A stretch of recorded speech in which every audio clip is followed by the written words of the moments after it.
Good morning, Kamral sir.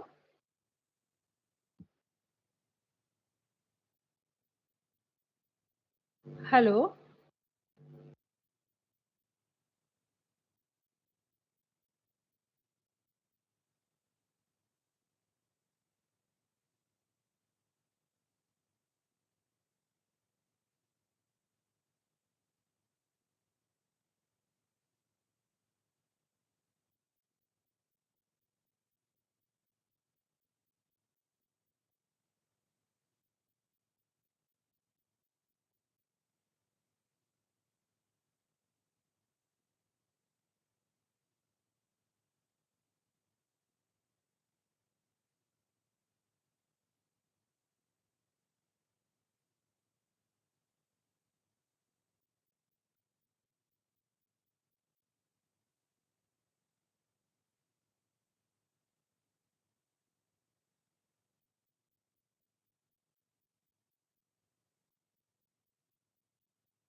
Hello, good morning, everyone. Very good morning, sir. You're clearly audible, sir. We'll start the session, sir, then. Yeah, can you hear me also? Yes, sir, we are able to hear you. Okay, great. So, shall I start the sharing? Sir, we'll give a brief introduction about you, then after that you can start, sir. All right, okay, Okay, sir. Just give us 2 minutes. sure.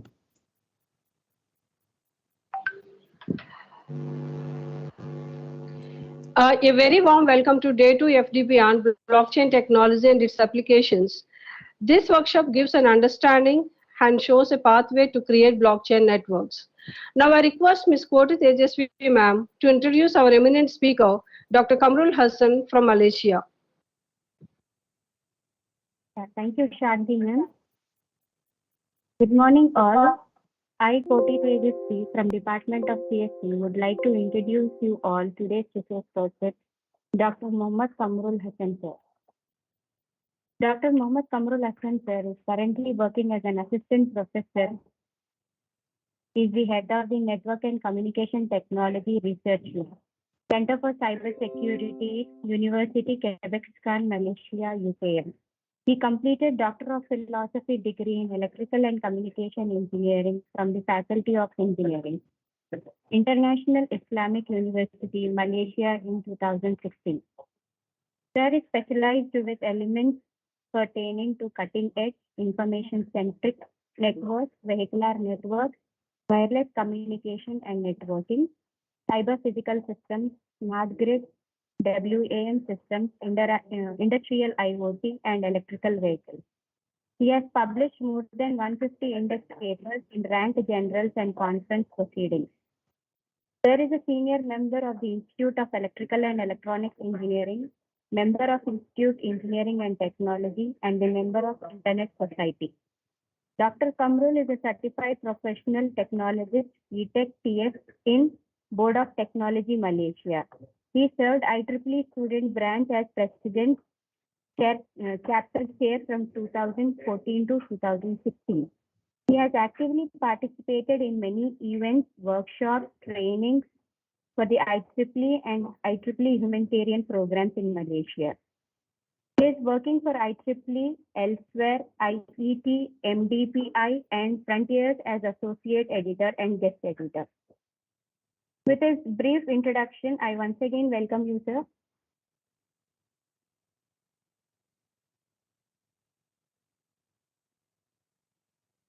Over to Kamrul, sir.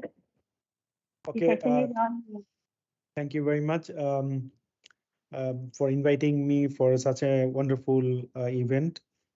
I would like to share my experience and my some research work.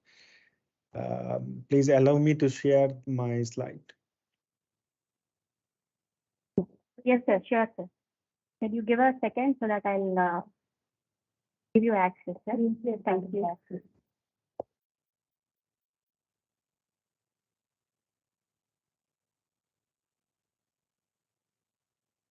So you can share your screen.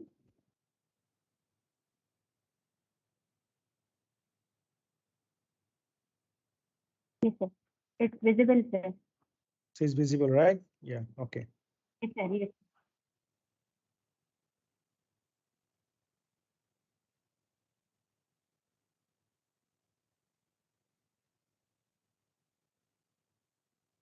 Okay, so for me, I already, you know already me, my biography, but a bit on my university. I am actually from University Kebangsaan, Malaysia. It is in English.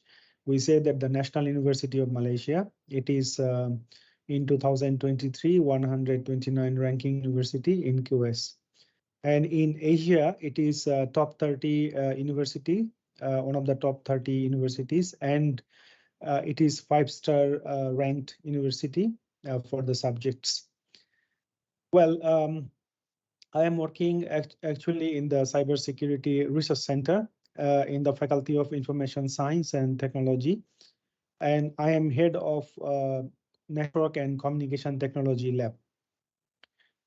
So let us see about the topic, which is the introduction of the blockchain technology for cybersecurity in Industry 4.0. Well, so this is the topic I supposed to talk on this today. So this is me. Actually, it is past year, which is we have seen this view of this Elsevier recognition. And the citation index we can see in Google Scholar. Well, so let's start with some fundamental knowledge. Actually, this complete talk is fundamental. So if you have any problem understanding, you can let me know after the presentation so that I can elaborate a bit. Okay, so now I just start.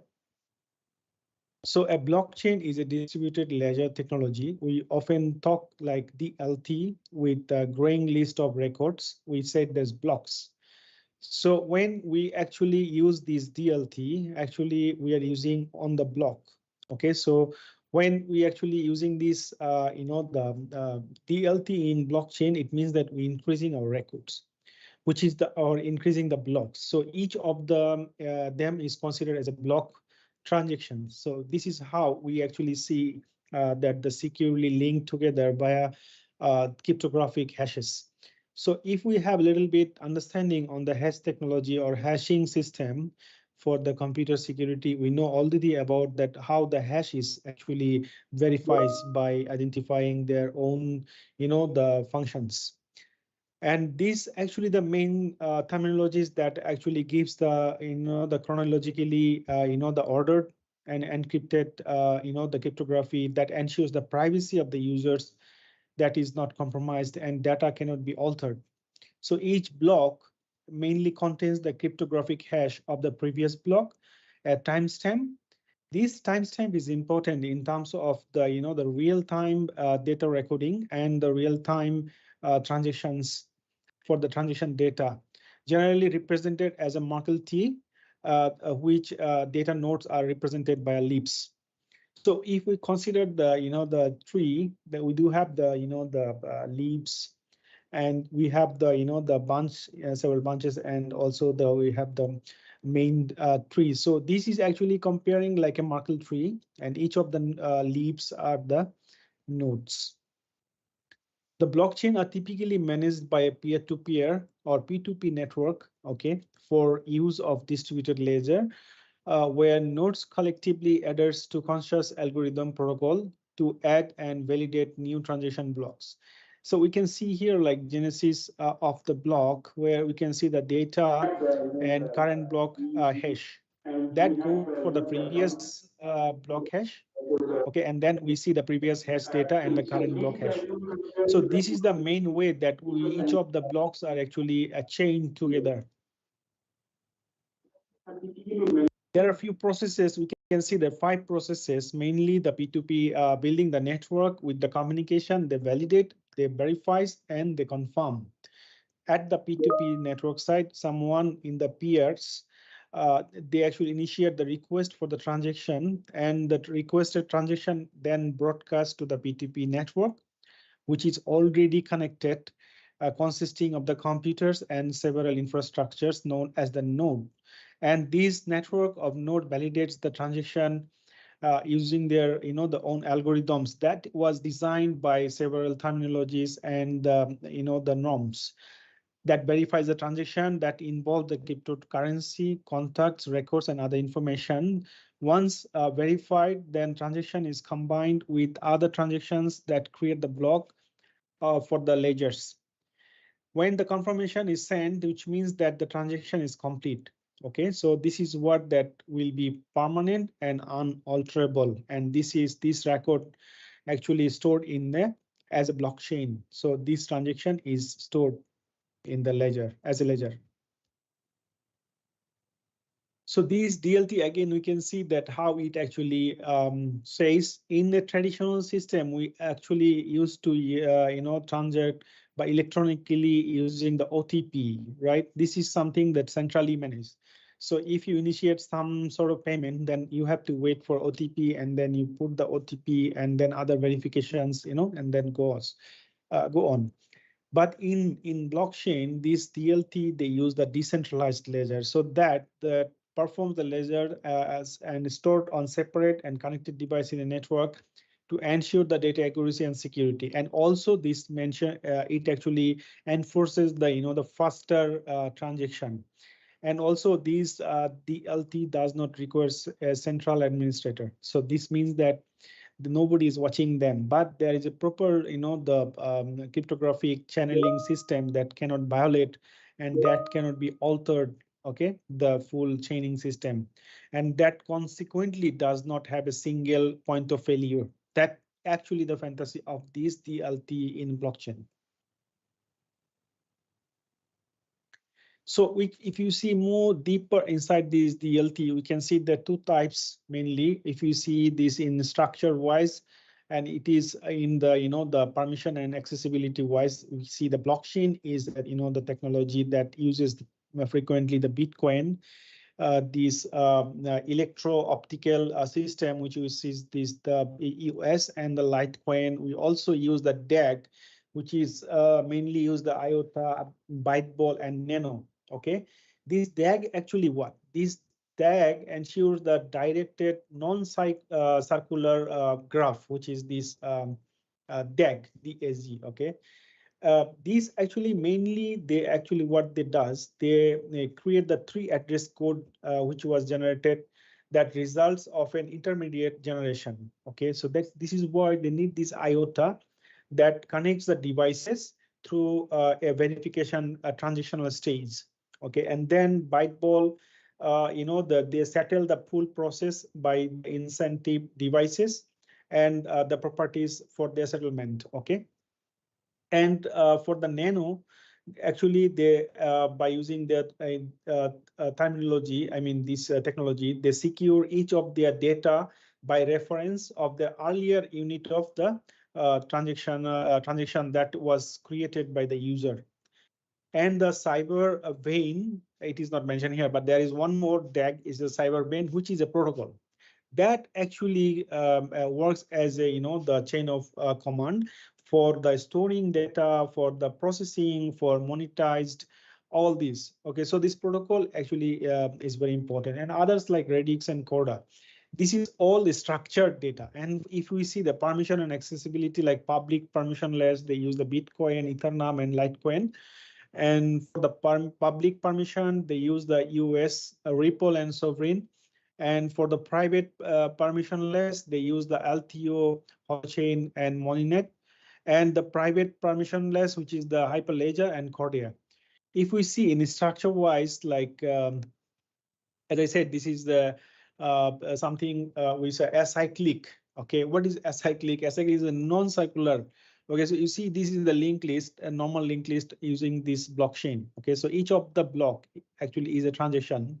Okay, and they store as a the chain. So this actually looks like the linked list. Okay, and then when you see the tangle, it looks like that the directed acyclic graph. Okay, which is not circular, and which is also, it looks like that if we use the hash graph. Okay, then it looks like something like this.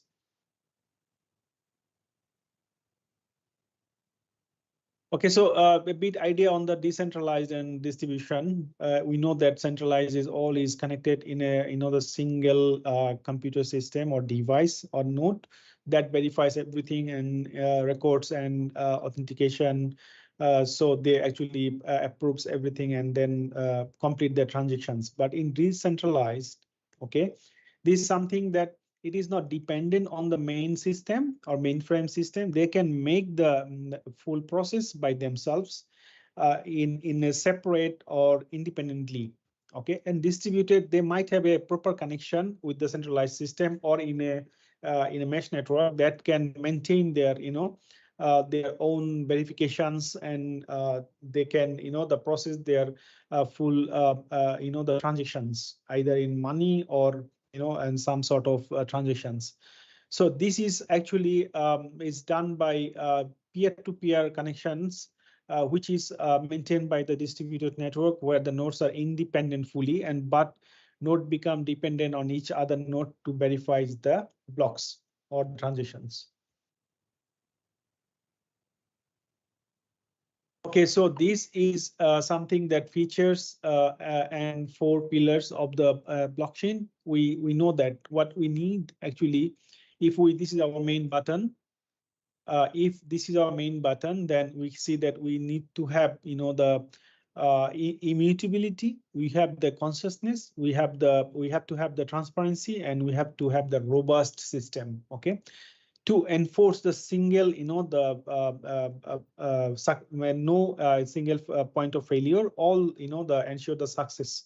So this is what the robustness and transparency. We know that the easiest way that information can validate. So if we see in a, the circular, the graph, then we need to enforce some of the features, like it must be decentralized, or the fewer third parties priorities, and it could be, the distributed digital ledger, trustless operation, transparent and probable, immutable and non-reportable, and something like faster settlement, okay, enhanced security. So these are actually the features that should actually maintain with these, the 4 pillars. Some advantages and disadvantages of the blockchains, and we always have some, the backdoor, the discussion that, oh, is the new techniques, that what is the problem, what is the, the key, the success, and what is the, bad things. So they have some talkings. We can see, like, in advantage, we see the lower transaction cost. There is no, actually the zero cost. We can say that for peer-to-peer communication or the successful transaction, there is no cost, zero cost. So this is the advantage, one of the advantages. And then the faster processing, as I said, this must ensure the speed of transactions. And if we have to have, the maintain the third party or the, centralized permission, then you need to wait for OTP, or you need to wait for several verification phase that takes some moment. But when you go for the peer-to-peer, the transaction, that is faster. So whatever your mechanism is done by your node and the other party node. So this has been a successful, faster processing. The worldwide acceptance, though this is a question that it is not that worldwide acceptance until now, but it is reputable, the transaction throughout the important organizations and countries. And secure and private, and of course this is secure and private, and it is decentralized and increase the transparency, unparalleled transparency, instant accessibility, absolute anonymity, and permanent ledger, accurate tracking. A permanent ledger, I just told you that nobody can alter the message, or nobody can alter the transition or records. So this is a permanent. And the supply is central bank independent. So this is actually fully independent. And if we talk about the limitations, that it may rise the cost of mining, and the power consumption is an important manipulation, like pump dump trading, and regulatory concerns, like who regulates this one. If is a peer-to-peer transaction done, then where is the, the transparency? There's some talking like this. And then scalability and cybersecurity issues, no protection in case of loss, and challenge of market fluctuations, and difficulty to understand complex technology, since this is new, and competing platforms, and implementation challenges, has no physical form of intrinsic value. So whatever you have, it is in the, yeah, all in the digital mode. So you cannot see your money in face, like how many money you can withdraw from your bank. You can see that, okay, I have this figure, I can just now withdraw. But for this Bitcoin or, the blockchain transaction, there is no physical form. All is the digital world. So this is the public blockchain, which is mainly, we talk about like permissionless, permissioned, the pre-selected nodes using the federated blockchain, and the public and private, we said this is a hybrid blockchain. So it is something that and the depends on the implementation and the acceptability and the security, the implication of the the organizations, that how they understand, how they actually implement their security stuff. If they need the top level of securities, they go for the hybrid blockchain, where the organization can have their mixed access. They can restrict some of them, they can use the mixed layers, and also they can provide some, and the transparency. So this is something that you see what's going on inside the cycle or inside the transaction, who is involved and what other things are there. So this is something that transparency. Okay. And when you talk about the permission, it is full transparency, but there are some, the limitations, like it is a closed network, other person cannot enter, and DLT, anonymity authority, where the one permission is there and the ledger is shared. Similarly, the federated blockchain, it is popular for the organizations. That because this is a group can be access, this one can be used with the permission, and they can also share their own ledgers. So company wise or organization wise or country wise, this could be done for federated learning based, the federated based, the blockchain. Okay, so the public blockchain, it is available for anyone, anytime can join. This is fully open network and free of access. No need any permission. You come today and left tomorrow, something like that. And the shared ledger, you can use the existing ledger, which has been shared, and it has some transparencies. Well, this is something that evolution. So we already know that it is very popular, that Bitcoin is very popular. That we know about the Bitcoin, that is the cryptocurrency, and we are used of these terminologies, some of the the marketing policies. But after these, a lot of changes. We actually we didn't know that what is the revelation here. Actually, the Bitcoin is the first fundamental generation, actually, where the transaction was per second. Mainly, they use the 4 to 6 TPS. Okay, and then they introduced the Ethereum blockchain, which is 2.0, and it is a smart contract. It is it has been used by token and use the virtual machines. Mainly, application was used the Ethereum, and it was 7 to 20 TPS. It bit complex. And then they introduced the this is the electro-optical systems, which is the 3.0. It actually maintained a DApps, which is the decentralized application based on the web application. They use the API, middleware, and some of the firmwares for the system securities, and they use for the mainly for the business transactions and heavy transactions. And because these EOS, they actually uses the bulk transaction. Okay, that's why this is very popular, and it can be the instant communication using the chatting and the messaging systems.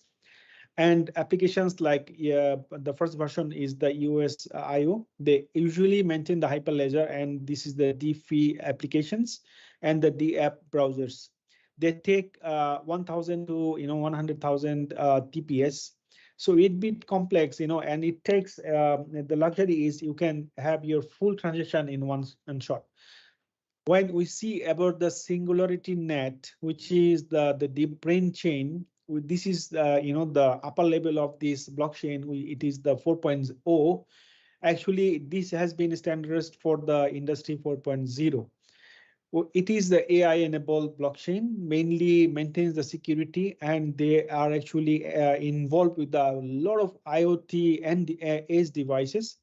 And they involve the several applications for the payment system like healthcare, ticketing system, the supply chain logistics, ERP applications, both things, anti-money laundering systems, and also several payment gateways. And it has been very popular using their the own data communication messaging system. And they have a good governing system for the banking and for e-commerce. And mainly they uses the HETA, this is the deep brain chain and Singularity Net with the meta hash. And it is a bit, the transaction complexity here. We can say the 100,000 TPS to 300,000 TPS. Okay. So something that beat the complex when you talk about the more applications, more features that takes the processing times, the transaction times increased. So when you talk about the Hedra hashgraph, it is something that it is the upper layer of the the blockchain. This is we call the 5.0, where we use the IOE everything here. Okay, and the age of AI. Okay, and we included a lot of edge devices here, including IoT, IoMT, everything here. So they use the federated machine learning technologies and with the the smart governance to prove the corruptions and then poverty, and they use the smart city applications. They enforce the food security and the green computing by cashless societies theme, and they mainly use the decentralized web applications for technique like hashgraph enabled blockchain systems. So this you can get more details in my publication, which has been published in IEEE Transaction on industrial informatics. So you can see this one on depth of understanding of each of them. Okay, so the next one is the how it works. Okay, so a transaction when is requested. So you see the 5 layers are there. So you see the first is the request, and then the block that presents the transaction is created, and this actually block is sent to every node in the network, right? So then the node validate the transactions. Who actually this is based on the token and the matching of their hashing, okay, function. So based on that, the node will validate, and then the only target node can actually open up these things when they have the the validated functions, the previous functions. I will show you a bit in the upcoming slides.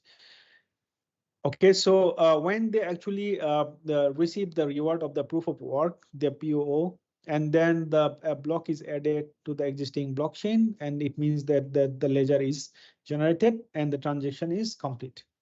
So this actually the principle of the working blockchain procedures. Some component, as I told, that the cryptography, like P2P network, validity rules, ledgers, and consensus mechanism. So at the cryptography, we already popular here that the variety of cryptographic techniques already known as cryptographic one, the hash functions, Merkle trees, and public infrastructures, maybe private public key pairs, and then the network peer that discovers the data sharing in a peer-to-peer fashions. And then the common set of rules applies for the transaction verifications to validate the particular blocks or the ledger. So a list of transaction bundled together cryptographically linked to the blocks. And we use the algorithm to determine whether the transaction is an adversarial environment. That is assuming not every participant is honest. So you have to use your own algorithm to enforce that some sort of the verifications to have the consensus of the particular your node.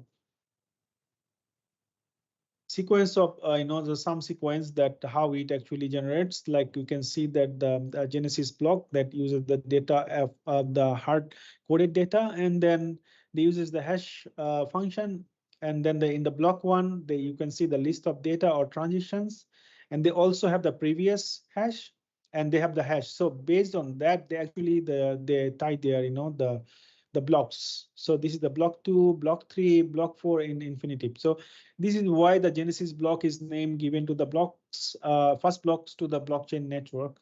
And these blocks are linked from first ever to the current one. And each block is linked to the previous one through unique metadata, creating the secure chain. So this is the hash function that we already known from our fundamental of security, that you see this is the data. When they generate the hash function, they also send the function. So they verifies and they actually establish to validate their own, the particular blocks. So this is how they actually open up their, the 32-bit hashes, and they enforce their, the cryptographic hash functions to the particular digest. So each of the input, they have the cryptographic hash functions and they have the digest.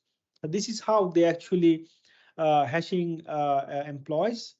Okay, so hashing is not encryption or decryption. You should know this one. Okay, hash cannot decrypt it because they are not encrypted. So this is something that you need to know, that cryptography is something on the other side, not here. This is some to make sure that your some level of authentication. So this hashing is for the authentication mechanism to enforce that the verification stage. So this is the certification of information. They verifies through the hash and they compare. And once this is the verifies, then comparison is done successfully, then only they can, have the successful transactions. Even though when you transfer our messages, similar things are going on.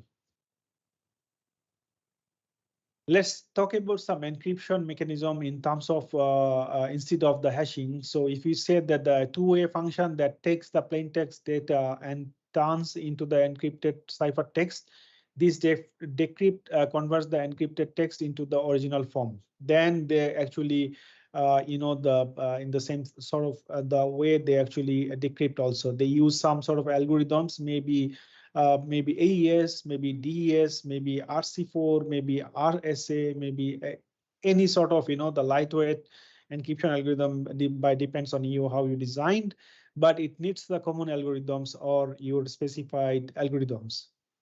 But for hashing, if you see the one-way method that hiding sensitive data using the hash algorithm turns plain text into the unique hash digest that cannot be reverted in the original plain text without the considerable effort. And it uses the SHA-2 and CRC32 and world. Okay, so this is something that that you need to understand how they validate the hash functions. Understanding this hash and encryption is not so the difficult terminologies. It is a simple thing. Okay.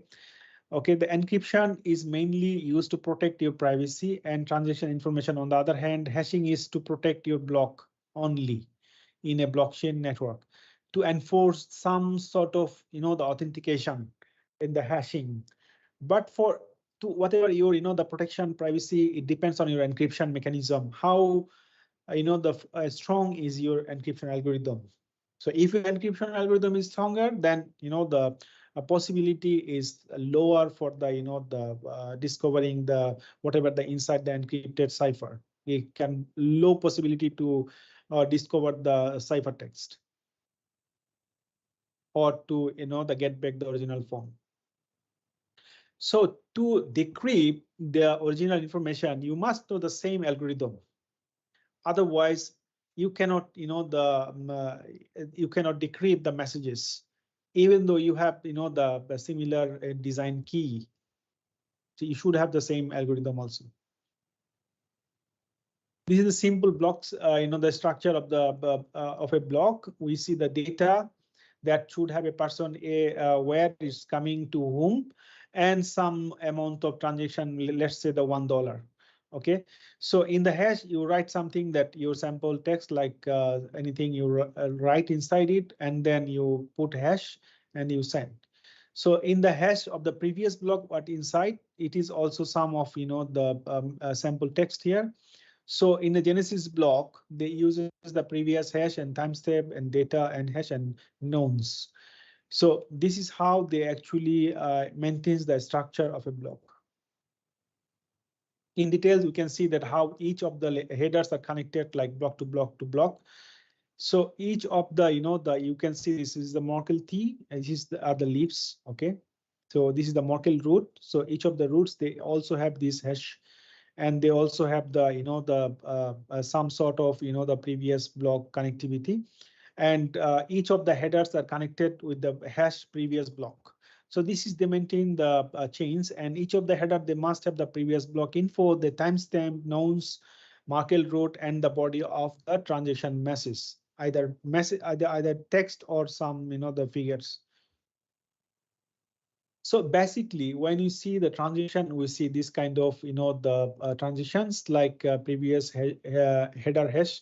They should have some of the hashing, the forms, and then they have the timestamp, difficulties, and nouns, and the Merkle root. So this is the header of a transaction, and it is connected to the previous blocks, and this one is connected to the previous blocks, like this way.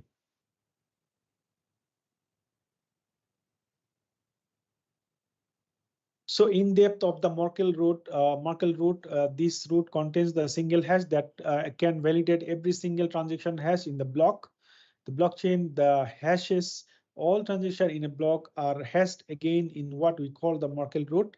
In other words, the Merkle root is the hash of all hashes of the transaction in a block.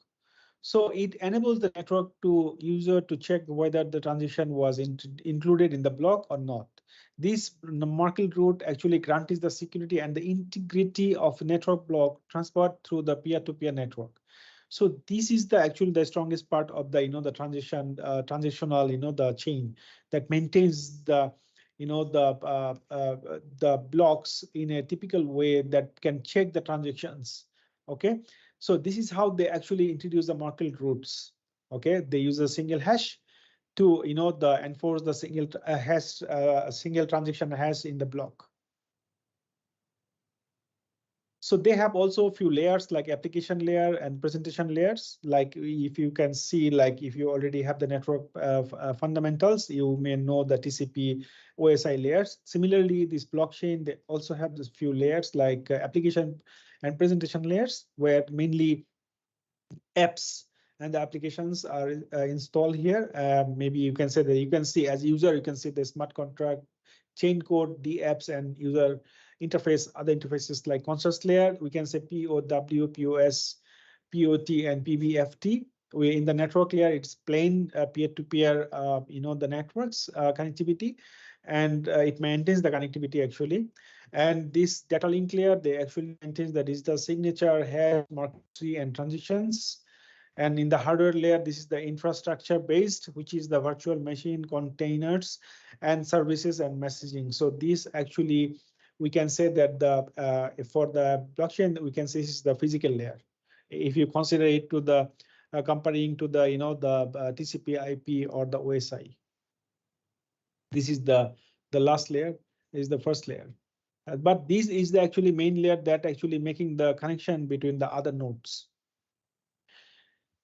Okay, so this is the consensus mechanism for the blockchain. We can see there are some, the terminologies. We can see POH is the proof of history. They actually maintains by the POH, and the proof of the importance, and the proof of the work, and the proof of stake. And they also have the delegate proof of stake.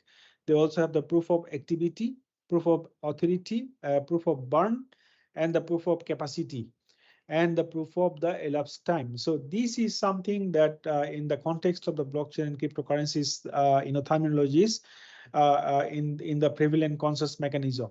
Okay. Firstly, we understand about this POW. This is the consensus mechanism that supports the cryptocurrency by preventing user from carrying out fraudulent transactions. That actually we can say that the popular is the proof of work cryptocurrencies like Bitcoin, Litecoin, and the Dogecoin, which is mainly maintains this flow like transaction request and authenticated, and the blockchain is representing that the transaction is created. The block is sent to the node, that is the participant or the destination in the network. Then it actually when it broadcasts, then it actually travels to all the nodes, but the particular node will validate who has this, the validation function, hash function, so that they actually get the reward, whatever, this reward is actually maintained by the proof of work, typically in the cryptocurrency, and then the block is added to the chain, to the existing chain. So it actually maintains the ledger, which we said the blockchain ledger, DLT. So this it actually updates the distribute across the network. This is how they complete the transitions. So once that they actually update the distributed the network, they update the ledger. So only then they confirm the transaction is done. And this process is actually designed for only the Bitcoin, Litecoin, and the Dogecoin. This is the POW mining, which is, we can see that the term is used to describe the process of adding transaction record in the blockchain network, the existing network. This process is adding blocks. That blockchain is how transactions are processed and how cryptocurrencies moves around securely on blockchain network. So this is important. Seriously, is important, because when it moves from one node to other node, if you cannot maintain the the particular mining or recording system, that is the the important part. So important concern actually. So that is why actually this POW is important to maintain these records in a systematically. In Bitcoin, we can see the blockchain mining in the process, which is the Bitcoin transactions are validated digitally through the the Bitcoin network added by some functions in the ledger that is actually done by solving complex cryptography hash puzzles that verifies the blocks of transaction that are updated on the blockchain ledger. The miners in blockchain, which is the work the blockchain mining process to confirm the whether the transaction is authentic or not. So this process, the full process, we call this the mining of POW. The stake is something that the users validate new blocks of transaction and earn the reward for doing so correctly or precisely. This done to avoid the computational cost of the proof of work that maintains. Mainly the POS consensus mechanism maintains the support, to support the blockchain by validating new transactions and adding new blocks must stack. So some of the cryptocurrencies, they maintains this stacking helps ensure that the legitimate data and transactions are added properly. So these actually, the six, the steps that actually they maintain the POS. The first is the owner stakes their, the native token in the stake proof, and then the algorithm actually the pseudorandom, the pseudo-randomly selects the next validator who will validate. The brain is here. We can say the crypto brain, and then the selected validator proposes the blockchain transactions for maintaining the block, and then the other validators through the validators verify and approve the transactions. Once the approval is done, then the block is added to the existing chain. Once the chain is maintained, the ledger is actually confirmed, and then the validation earn a transaction fee. Then it has been done. This is in the POS stage. Mainly they maintain in the Solana, Ethereum, and the Cardano. So let us see some comparison with the POS and PWO. The POS mainly is a low energy uses, whereas the POW is the high energy uses.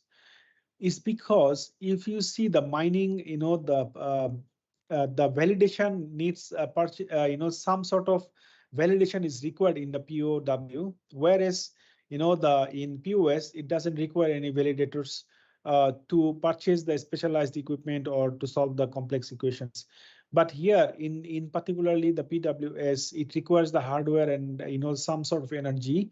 And because of the mining capacity depends on largely on a miner's computational power. So this takes, some sort of computational complexities. And this actually depends on, the forces, how long you use. So it depends some, the consumption of the electricity and energies. You block the network, so that's how it actually increases the computational cost in terms of the power or energies.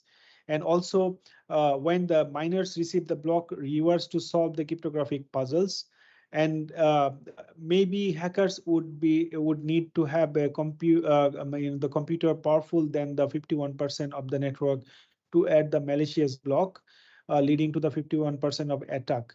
This is something that 51% of attacks can be done through this, the POW. But whereas if you see, in terms of the POS, the hackers would need own 51% of the cryptocurrencies on the network, which is practically impossible.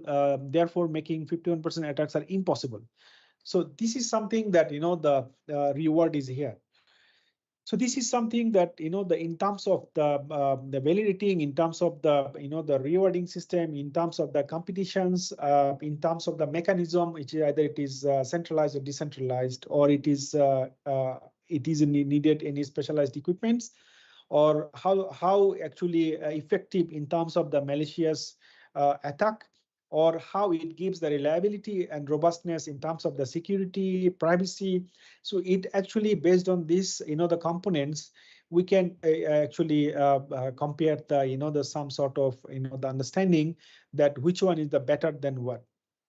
So if we see in a lightweight of the work, the POS is actually some sort of, the some sort of relief is there. But when you talk about the, the heavy working there, okay, then I understand is the high energy is needed. So, the lot of equipments are, there. So computationally may arise some level of, the cost. So there are some, the good sign, and also some sort of, the negative sort understanding on this both of two. On these two, and then we understand about some latest, the terminologies. We understand about the NFT. NFT is very popular nowadays. Even I saw some of the seminar last week on the NFT. The NFT is actually the unique digital identifier.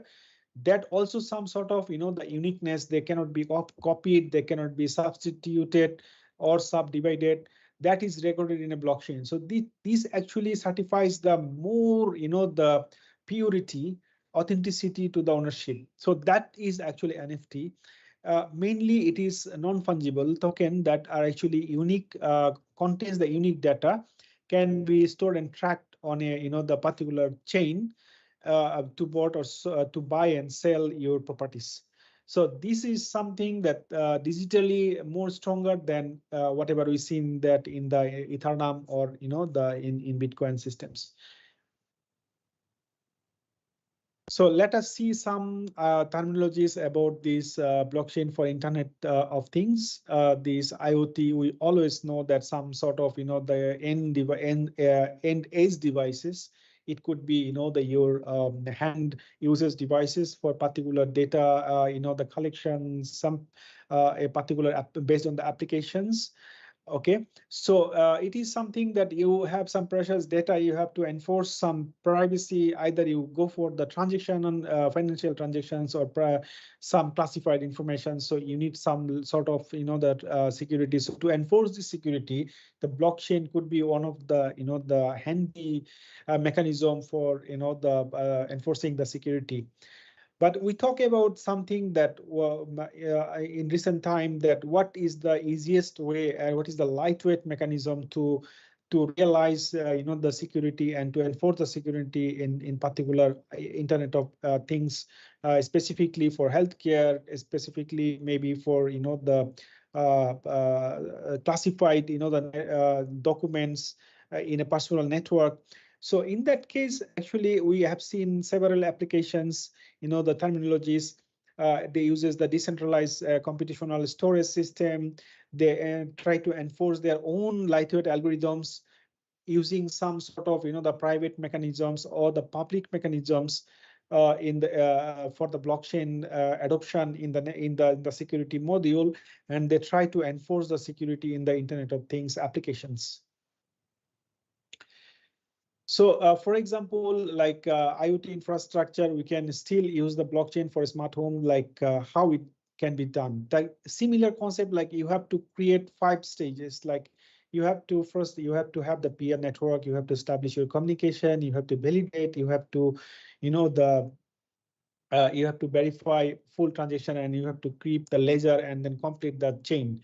So this is something that you still have the same focus, same sort of, the algorithm, create the algorithm for your smart devices to maintain your, the smart home, or to make the automation system, secure automation system that has been discussed by the Dang and Nguyen in their, in their paper. They mentioned some sort of approaches for data privacy in smart home using the blockchain technologies. You can see more detail on this, the paper. They actually fantastically, they actually shown how the privacy could be enforced and security can be, the enforced in particular, the smart home applications.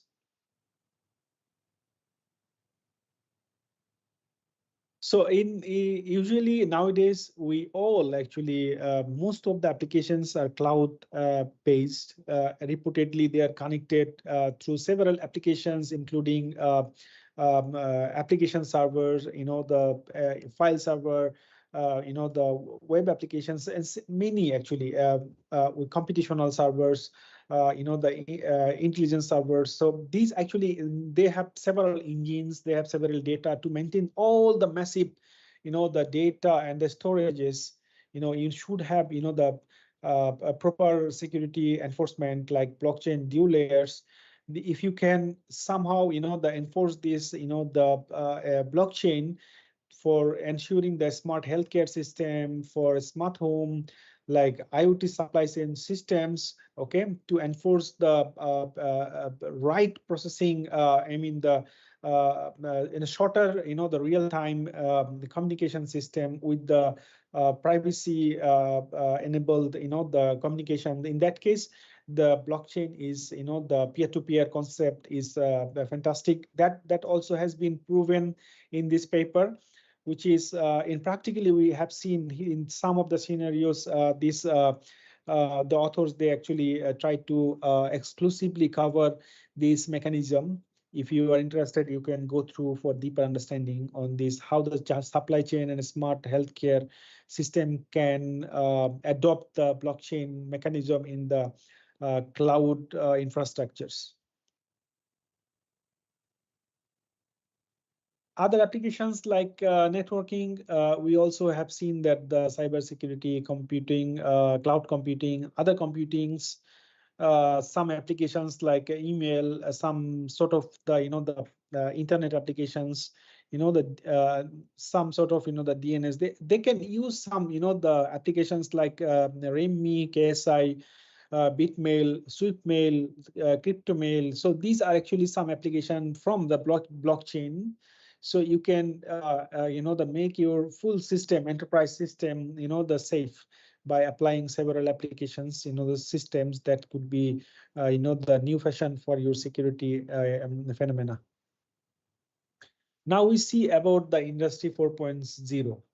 If we know about something about understanding on security and some of, all we know about the cloud system, some IoT mechanism, some what is the augmentation system, big data. I'm not actually going to detail on these particular technologies, but we see about how the interaction between the techniques could be done through some of the mechanisms. Okay, but this, when the evolution starts from the 1.0 to now, we talk about the 5.0 for industry. But in between these, several evolutions has been done. They adopted many technologies, like in latest time, they uses the AI with augmented reality. They uses with the, the cyber twin systems. So this is something that they actually bring all this, the imagination into the visualization mood. So they understand all the application in a way that could be done with the several, the field, the connectivity, field inputs. Like one industry, they input one sort of data, other industry, they put some input on the, their data. So whenever you need some real-time data, like you need the agricultural data and you need the medical data, you need some other field data. So you now combine all of them using the balanced, the technologies, using the cyber twin system or digital twin system that can visualize your entire, the system with the problems, data, and then application, so that you can visualize this, the whole problem and the understanding of the system. So this is actually possibly done by the 4.0. This full infrastructure is done by the 4.0. The evolutions, like as we know that it was started, it has been started like 18th century to now.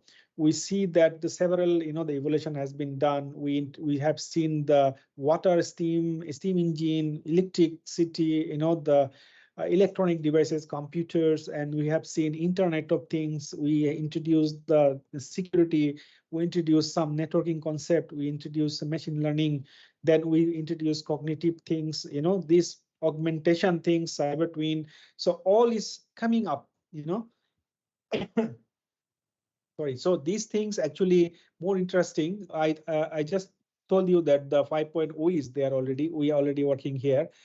But in realistic, many of the the organization is still out of this chain, out of this 4.0. So what we need to realize that if all of us can join this one umbrella, then only can possible to go through this 5.0. Without this, we cannot even implement anything. So this is the top level of the AI, and the top level of machine learning, and top level of the data implementation, and see the visualization, see the problem in a visualization way.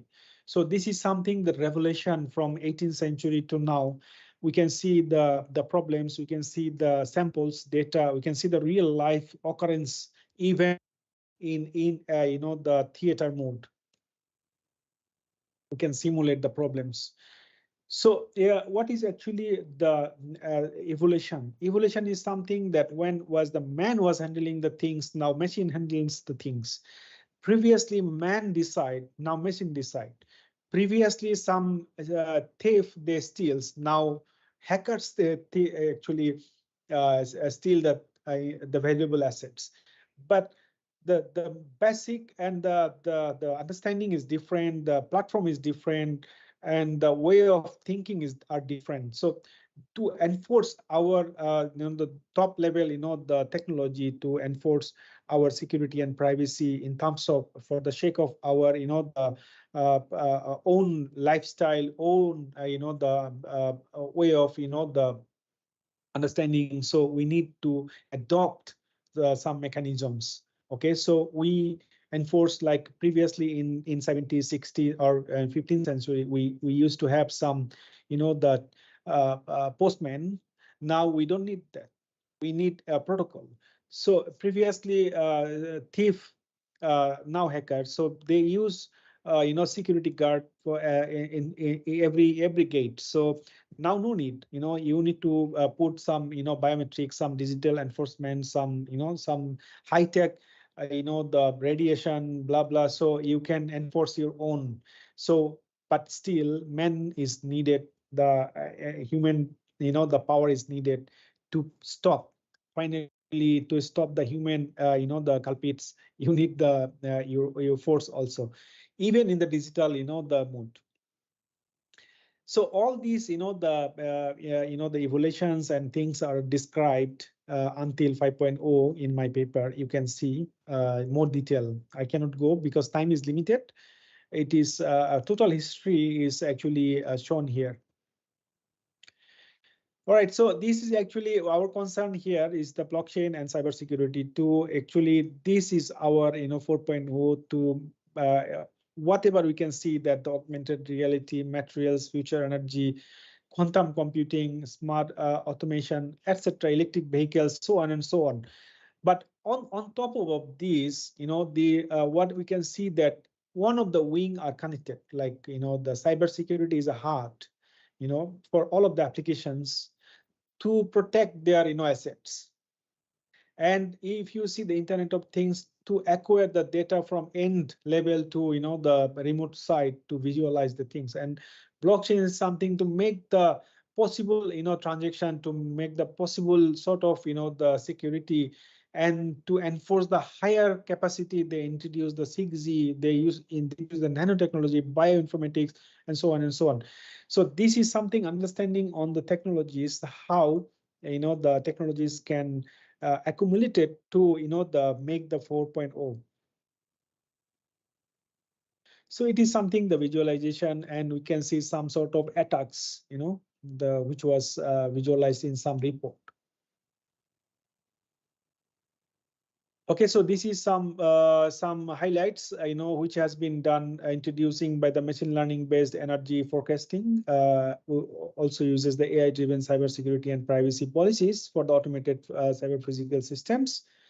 And mainly, they also uses the gigafactory, smart manufacturing, and smart industry. They uses these IO4, and they actually these German industries they already implemented. Okay, some like Nikola Tesla.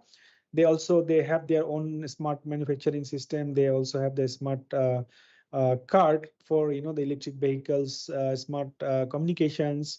Okay, so they already have, they are under this 4.0 already. The Tesla is already under 4.0. So what we understand here, this understanding that the cybersecurity industrial automation is needed, and it is because of the nature of the threat and risk, and the nature of network security evolution, robustness and vulnerability scans. And also it also have some level of the it requires some testing and certification, and it needs some the assessment and qualification. So this is something that we need to we can get involved this process to understand this all cybersecurity and AI connectivity in terms of this IO platform. So IO is the industry IR, actually industry revolution 4.0. All right, so this is some sort of the visualization how it evolution done. So we can see this some high level of transition are going on, but still some threats are there. But digitally we can defeat them by enforcing our blockchain and other the lightweight based policies or the algorithms that can make our ubiquitous the production and control and seamless the supply and chain activities.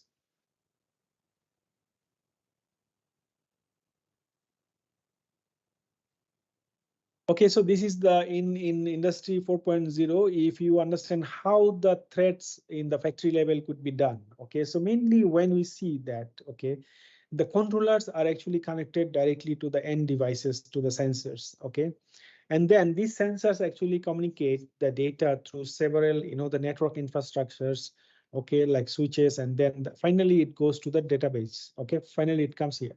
So in between these all these stages, data actually travels. So any stage it could be the threat. So this is important to understand where to attack. So this sensor is actually there is a possibility here.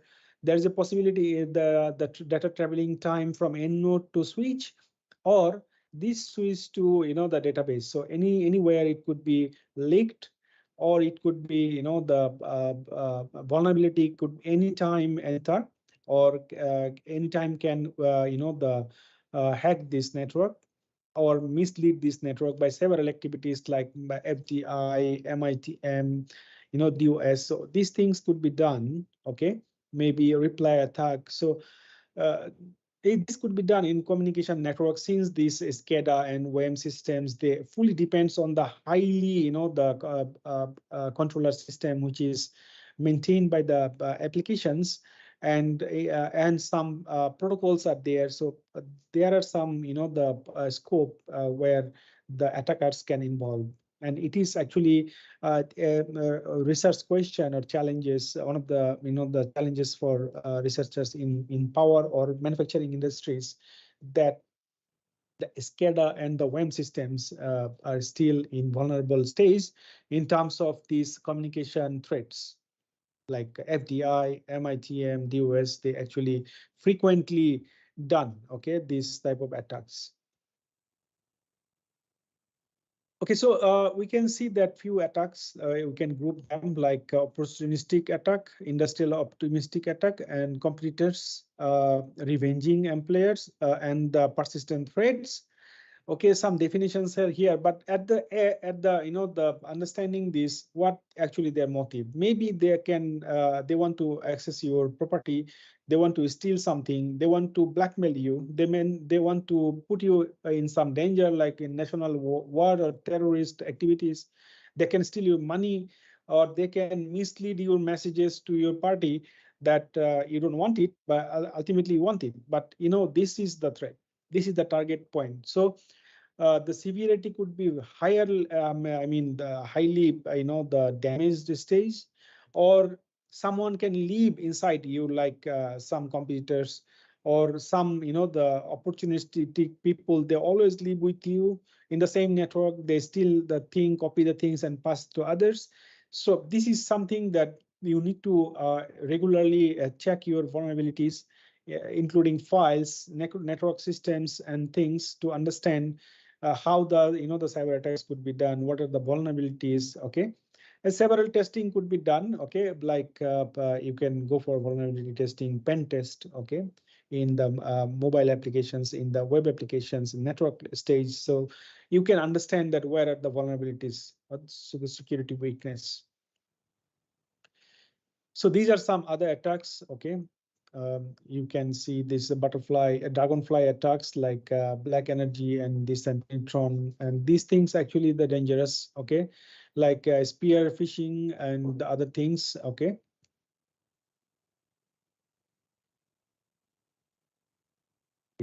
Busy. I'm busy. Okay, so this is actually the industry 3 and 4 era. Some of the the attacks you already know. Some something, the malware, something this lemur, some worms, some SEM2, and this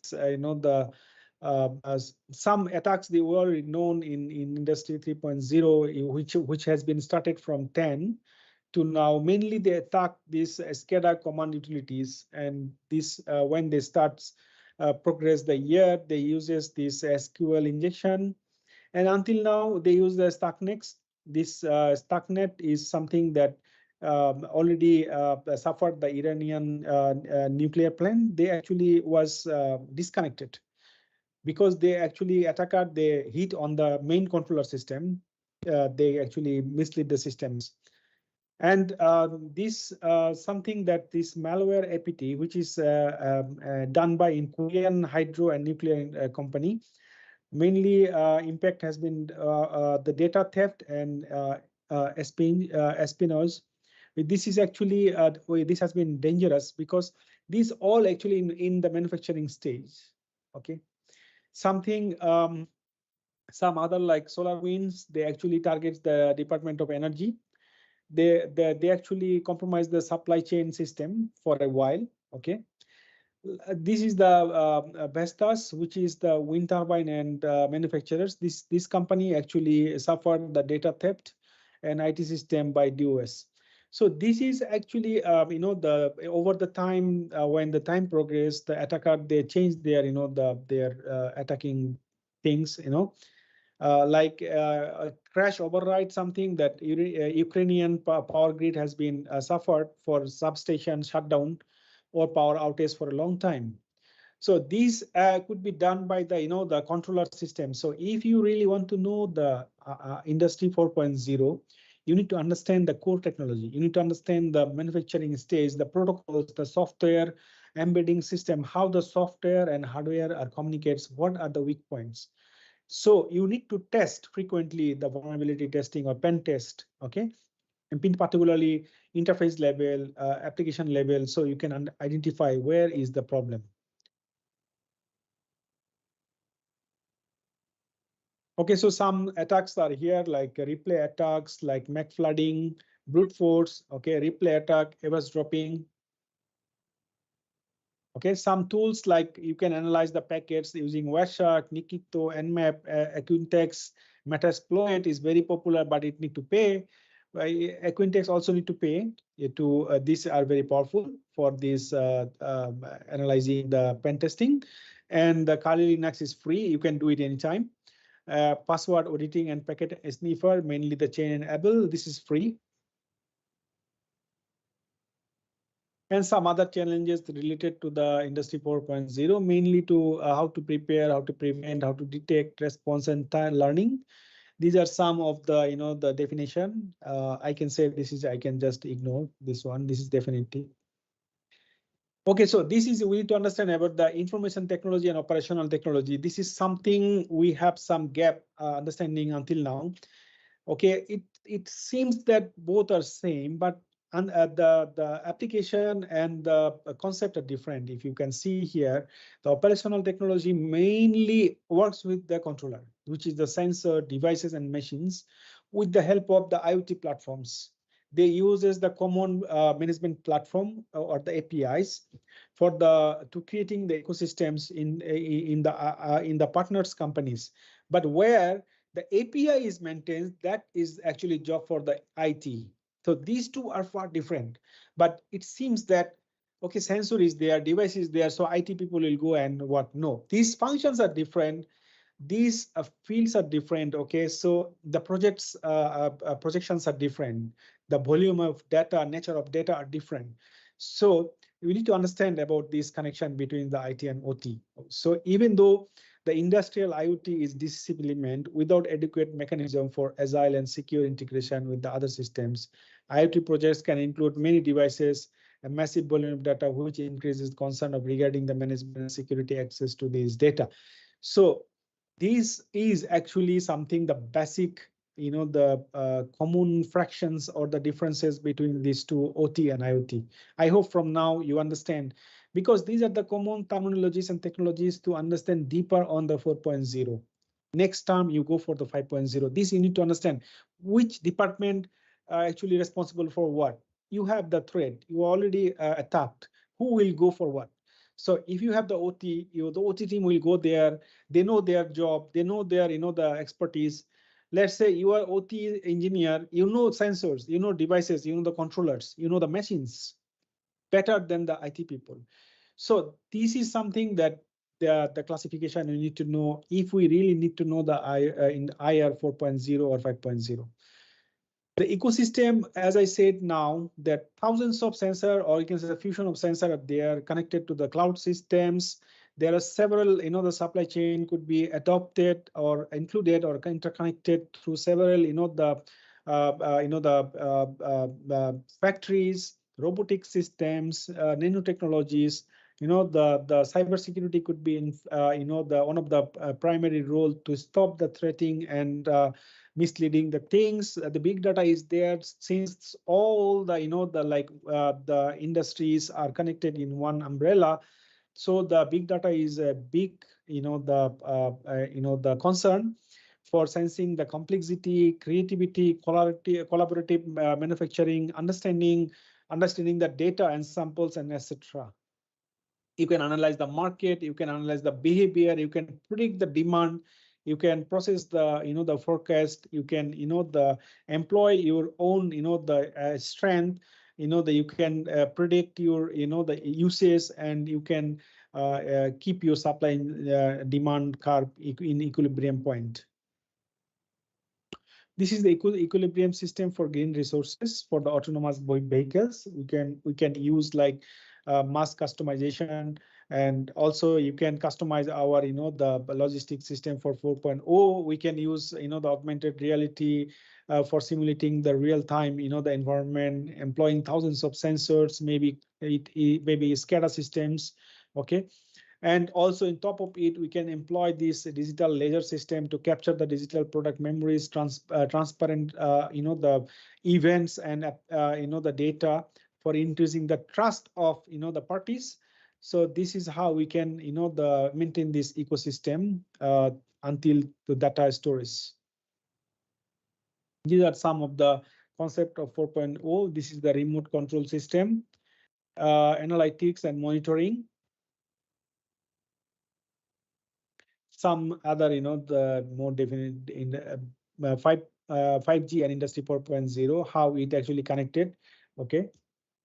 Industry 4.0, when the bigger part is the 5G, because it actually creates the bigger capacity for the end devices like IoT sensors, ERP data, and some other remote, the data collection, and then maybe the naval system, your autonomous vehicles. So these all can be, the connected by the 5G platform. So this is the ecosystem for 4.0 for 5G technologies. All right, so this is the blockchain and industry 4.0. We already have seen how actually blockchain can enforce the the 4.0. It can increase the confidentiality. It can increase the authenticity, and it can enforce more the integrity things by enforcing this blockchain. That mainly actually can enlarge the ecosystem acceptability for 4.0, and can encourage the many industries, including the agriculture, farms, and the factories in one chain for the transaction, for the data sharing, and for the common the demand design for the countrywide or nationwide. Okay, so this is actually a good the integration. I can say that the technology until now supports that the blockchain easily can be adopted for the industry 4.0 that can actually create the the limitless the opportunities. Some level of applications like industrial applications like user network scheduling, power grid, control centers, and this is actually peer-to-peer communications. And this is the data link layer, which is mainly gathered the data from the by the sensors to the from the fields to the upper layer. So these three layers are connected to the blockchain and the industrial applications. So this is the hashgraph technologies. It is a bit different alternative to blockchain. That is, we can see that blockchain mainly they use the Bitcoin or Ethereum or this EOS system. Okay, and the hashgraph maintains the DLT by using the headgraph, which is a bit complex, but we can say in an average that it is faster, like 3 to 5 seconds. Okay. A bit faster, and energy also lower energy. Some references, my publications, and also some reputed publications collected from the scholars. Thank you. Thank you everyone for listening my talk. And if you have any queries, you can go ahead now. Thank you, sir. So with your permission, we'll be we'll be proceeding to the participant queries. Yes, go ahead, please. Dear participants, if you have any queries regarding today's session, so please unmute yourself. Otherwise, you can just type your query onto the chat box window. The sir is waiting for the query.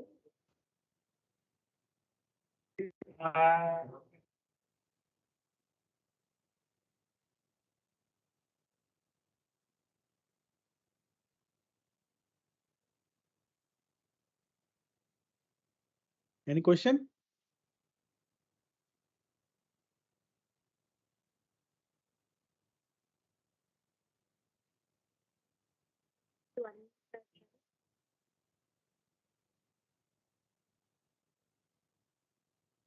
Ma'am, it seems no questions. I think we can thank sir.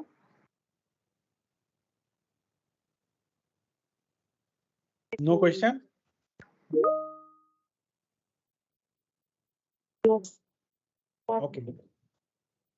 So Okay, then thank you so much, sir. But you can send me email if you need to know anything, so that I can help you regarding these blockchain and industry 4.0. I have few projects which is parallelly going on for the industry 4.0, which is funded project from the industrial from the industry funding, national and international funding. So any faculty member interested, I actually welcome anyone to join me. Okay, so that they can understand really how we implement our algorithms. Yeah. Surely, sir, we'll be sharing the details to the participants too. Yeah. You can share, yes.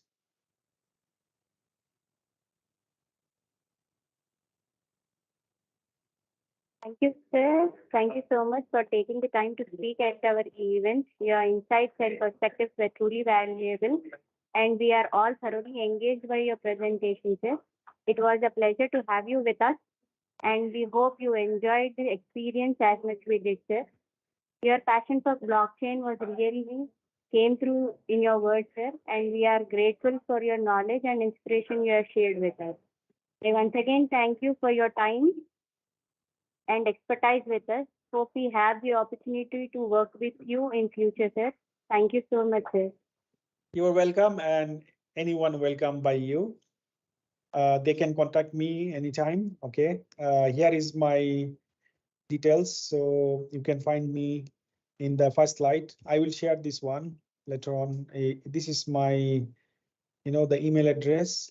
Okay. I think many of you already know me, but if you don't know me, no problem. You can email me. Okay. So I reply actually all emails. So you are welcome. Yes, yes. So, dear participants, you can find the search details on the screen, or if not, we'll be sharing you the details personally. So, thank you so much, sir. Over to Shanti, ma'am. Yeah, welcome. Ma'am, my voice is audible, ma'am. Tejasvi, ma'am. Audible. Yeah. Thank you, Dr. Kamrul, for taking out your valuable time for us from your busy schedule. Once again, thanks a lot, sir, on behalf of Vardhaman family. Okay, dear participants, tomorrow we have Dr. Amarendra Singh Yadav from Indian Institute of Information Technology and Management, Gwalior. And as usual, timings like 6:30 to 8:30 p.m. only. He will be enlightening us with the blockchain technology and security attacks. I hope you're having a great time and great learning. We will meet tomorrow by 6:30 p.m. using the same link. Thank you all. Have a great time. Thank you. Welcome. Yeah. Bye.